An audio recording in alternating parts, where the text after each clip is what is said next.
देश के education system में एक बड़ा बदलाव किया गया है। 34 साल बाद नई शिक्षा नीति की घोषणा की गई है। इस नीति में देश में स्कूली शिक्षा का फॉर्मेट बदल जाएगा और स्पोर्ट्स और टेक्नोलॉजी सब्जेक्ट्स को भी प्रायोरिटी मिलेगी। इसके तहत दोस्तों human resource and development ministry का नाम भी बदलकर एजुकेशन मिनिस्ट्री कर दिया गया है। भारत में अब तक दोस्तों स्कूल की शिक्षा व्यवस्था 10+2 के फॉर्मेट पर काम करती थी, लेकिन अब इससे 5+3+3+4 के फॉर्मेट में चेंज कर दिया गया है। इसके तहत स्कूल के पहले 5 सालों की पढ़ाई फाउंडेशनल स्टेज मानी जाएगी। इसका मतलब यह हुआ कि इस दौरान छात्रों के लिए मजबूत नींव तैयार की जाएगी, यानी कि बच्चों के जीवन का बेस तैयार किया जाएगा। इसका करिकुलम एनसीईआरटी द्वारा तैयार किया जा रहा है। इसमें प्री प्राइमरी के 3 साल और पहली व दूसरी क्लास का एक साल शामिल होगा। इसके तहत बच्चों को खेल कूद और अलग अलग गतिविधियों के जरिए पढ़ाई कराई जाएगी। शुरुआत से तैयारी, अच्छे भविष्य की नींव।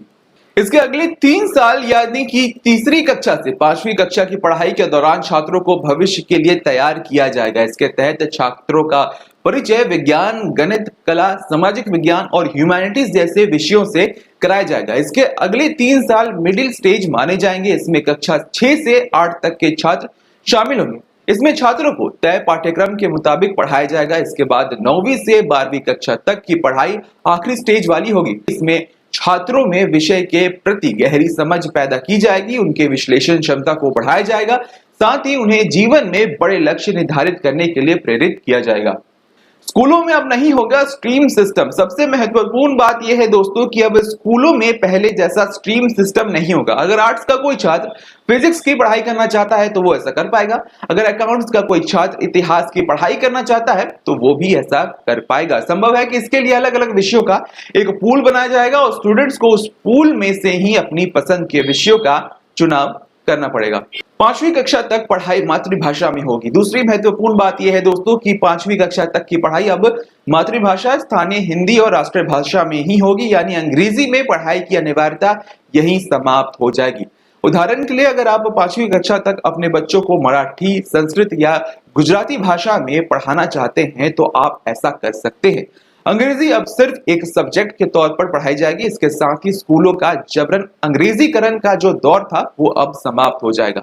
6ठी कक्षा से बच्चों को कंप्यूटर कोडिंग सीखने का मौका मिलेगा। 6ठी कक्षा में पहुंचने के बाद छात्रों को कंप्यूटर कोडिंग सीखने का मौका भी मिलेगा। इससे भारत के छात्र भी चीन जैसे देशों की तर्ज पर छोटी उम्र में ही सॉफ्टवेयर और मोबाइल फोन एप्लीकेशन बनाने की तकनीक सीख पाएंगे दोस्तों। यही दोस्तों, उन्हें 6ठी कक्षा से ही इंटर्नशिप का मौका भी मिलेगा। अगर किसी छात्र की किसी विषय में रुचि है और वो उसे प्रैक्टिकल नॉलेज हासिल करना चाहता है तो वो इस विषय से जुड़ी इंटर्नशिप कर सकते। सालाना के बजाय अब सेमेस्टर आधारित परीक्षाएं होंगी। 9वीं कक्षा से 12वीं कक्षा तक की परीक्षाएं अब सेमेस्टर के आधार पर होंगी।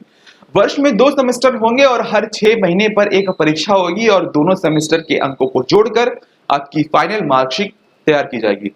इसका मतलब ये हुआ दोस्तों कि अगर आप एक छात्र हैं तो आपको पूरे वर्ष पढ़ाई करनी होगी और आप ये कहकर नहीं बच पाएंगे कि आप सिर्फ फाइनल एग्जाम की तैयारी करना चाहते हैं। बोर्ड परीक्षाओं को बनाया जाएगा आसान। इसके अलावा दोस्तों बोर्ड परीक्षाओं को आसान बनाया जाएगा और इसमें छात्रों की क्षमता पर ज्यादा ध्यान दिया जाएगा। ट्यूशन और कोचिंग क्लास के जरिए रट्टा लगवाने की आदत को समाप्त किया जाना है।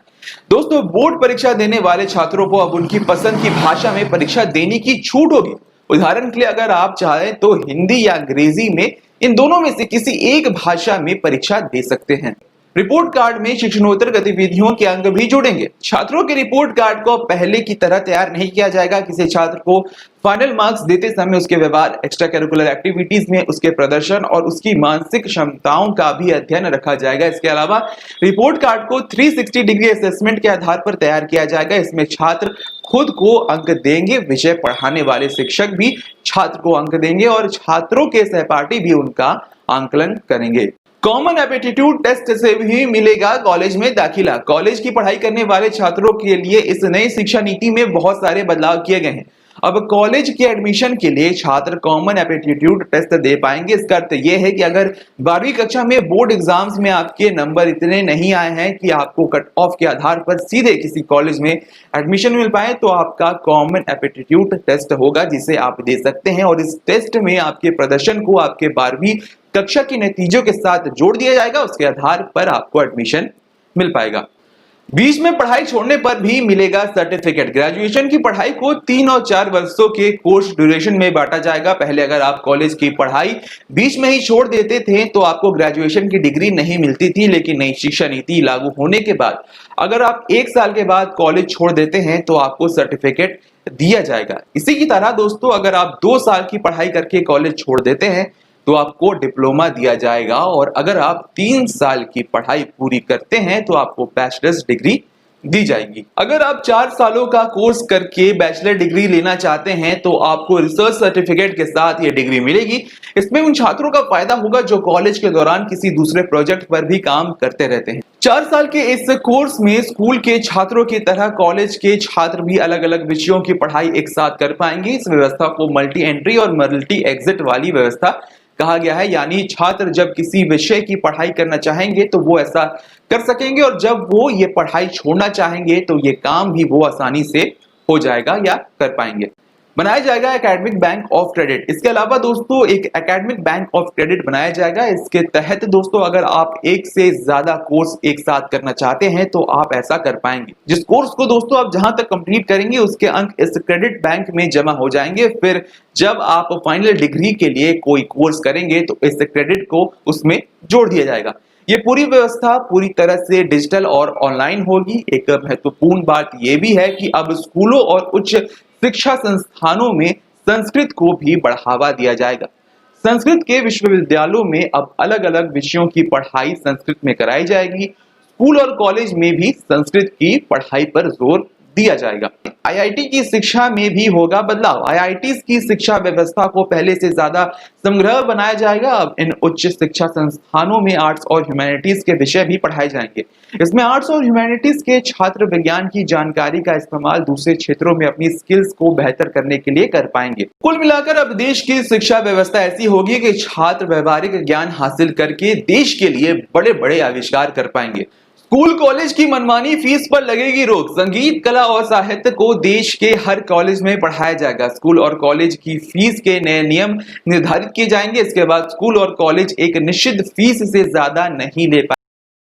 की ओर से बनाए गए नेशनल हायर एजुकेशन बिल को फिलहाल कैबिनेट में मंजूरी दे दी गई है और अब इसे संसद में पेश किया जाएगा। इसके बाद ये कानून की शक्ल ले लेगा। फिर राज्य सरकारों को भी इस पर कानून बनाकर इसे लागू करना होगा। मानव संसाधन नाम बदलेगा। इसी शिक्षा नीति की घोषणा के साथ ही मानव संसाधन विकास मंत्रालय का नाम बदलकर शिक्षा मंत्रालय होगा। नई शिक्षा नीति को तैयार करने के लिए 2 लाख से ज्यादा लोगों की राय ली गई और इसी के बाद इस नई नीति की घोषणा की गई। ये शिक्षा नीति वर्ष 2021 और 2022 के एकेडमिक सेशन तक लागू हो जाएगी। फिलहाल दोस्तों आपको हमारी ये रिपोर्ट कैसी लगी कमेंट सेक्शन में लिखकर बताएं। इस वीडियो को लाइक करें, शेयर करें और हमारे चैनल DHL अड्डा को अगर आपने सब्सक्राइब नहीं किया है तो हमारे चैनल को सब्सक्राइब कर लें। इस वीडियो को यहाँ तक देखने के लिए आपका धन्यवाद। नमस्कार।